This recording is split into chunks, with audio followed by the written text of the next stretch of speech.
बच्चों, पिछली बार हमने सुना कि कैसे राम और लक्ष्मण मिथिला पहुंचे, अहल्या का उद्धार हुआ और फिर सीता स्वयंवर में राम ने शिव धनुष तोड़कर सीता को वरण किया।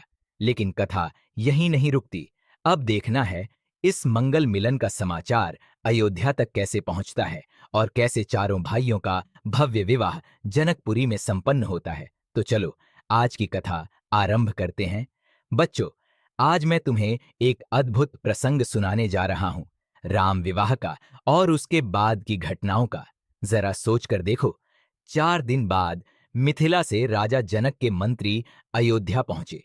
राजा दशरथ उनकी ओर बढ़े और जब उन्होंने सुना कि उनके राम ने, हाँ बच्चों, भगवान शिव का महान धनुष तोड़ दिया है, तो उनकी खुशी का ठिकाना ही न रहा। उन्होंने तुरंत आदेश दिया, तुरंत तैयारी करो, हमें मिथिला चलना है। सोचो, उस पल अयोध्या का माहौल कैसा रहा होगा। सड़कों पर रोशनी, हाथियों घोड़ों की सजावट, ढोल नगाड़ों की थाप और सबकी जुबान पर बस एक ही बात, राम जी का विवाह होने जा रहा है। 5वें दिन बारात मिथिला पहुंची। नगर के द्वार पर राजा जनक स्वयं खड़े थे, आंखों में आंसू, लेकिन वो खुशी के आंसू थे। उन्होंने दशरथ को गले लगाया और कहा, मित्र, आज मेरा जीवन सफल हो गया। राम और लक्ष्मण पिता के चरणों में झुके। विश्वामित्र का आदर हुआ और फिर शुरू हुई विवाह की तैयारियां। बच्चों, जरा कल्पना करो, मंदिरों की घंटियां बज रही हैं, फूलों की वर्षा हो रही है, नगर की स्त्रियां मंगल गीत गा रही हैं। सीता जी दुल्हन के रूप में सजी हैं, लाल वस्त्र, माथे पर चमकता हुआ सिंदूर और आंखों में लाज। राम जी पीतांबर धारण किए शांत और तेजस्वी रूप में खड़े हैं। और फिर वैदिक मंत्रों के बीच राम सीता का पवित्र विवाह संपन्न हुआ। लक्ष्मण उर्मिला, भरत मांडवी, शत्रुघ्न श्रुतकीर्ति, सबका विवाह हुआ। पूरा मिथिला गूंज उठा, जय सिया राम। राजा जनक ने बहुमूल्य उपहार दिए। दशरथ ने ब्राह्मणों को गायें दान दी। नगर में खुशी ही खुशी थी। लेकिन बच्चों, कहानी यहीं खत्म नहीं होती। जब बारात अयोध्या लौट रही थी, अचानक एक भयानक बवंडर उठा। आकाश में अंधेरा छा गया और तभी वहां प्रकट हुए परशुराम, हाथ में फरसा, आंखों में अग्नि। सारी सेना सहम गई। लोग फुसफुसाने लगे, ये वही परशुराम हैं जिन्होंने क्षत्रियों के नाश की प्रतिज्ञा ली थी। राजा दशरथ का चेहरा चिंता से भर गया, लेकिन राम शांत खड़े रहे। परशुराम ने गरज कर कहा, राम, सुना है तूने शिव का धनुष तोड़ा है, पर वो तो पुराना था। अगर सच में वीर है तो यह मेरा विष्णु धनुष उठा और मुझे युद्ध में चुनौती दे। बच्चों, उस पल वहां सन्नाटा छा गया। हर किसी की नजर बस राम पर थी। राम ने शांत स्वर में कहा, महामुनि, मैं आपका आदर करता हूं, लेकिन आपने मेरी शक्ति को कम आंक कर मेरा अपमान किया है। अब समय आ गया है कि मैं अपनी शक्ति आपको दिखाऊं। राम ने विष्णु धनुष उठाया और बाण साधा। फिर बोले, मैं आप पर यह बाण नहीं चला सकता, लेकिन यह व्यर्थ भी नहीं हो सकता। इससे मैं आपका तपोबल नष्ट करूंगा।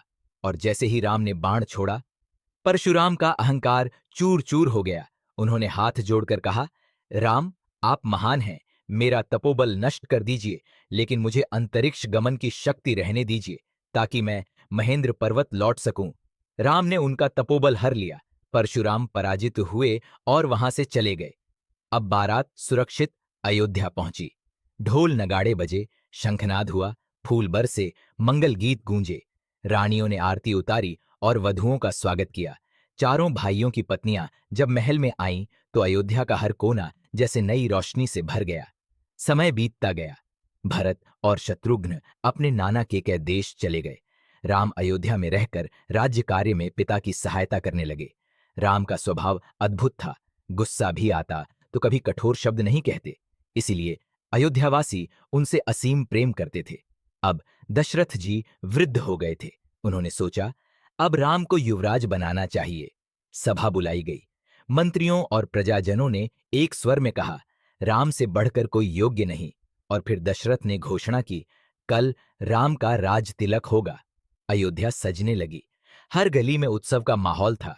लोग कहने लगे, अब तो स्वर्ण युग आएगा। राम ने यह समाचार माता कौशल्या और सीता को सुनाया। पूरा नगर आनंद में डूब गया। लेकिन बच्चों, यहीं से कहानी ने एक नया मोड़ लिया। राम के राज तिलक की तैयारियां तो हो रही थीं, पर भाग्य ने उनके लिए कुछ और ही लिखा था। तो बच्चों, आज की कहानी यहीं तक। देखा तुमने, राम जी का विवाह कैसे हुआ, परशुराम का घमंड कैसे टूटा और अयोध्या में कैसे आनंद का माहौल छा गया। लेकिन कहानी यहीं खत्म नहीं होती। राम जी का जीवन तो एक समुद्र जैसा है, हर लहर में एक नई सीख छुपी है। अब अगली बार मैं तुम्हें सुनाऊंगा कैसे किस्मत ने राम के राज तिलक से पहले एक बड़ा मोड़ ला दिया।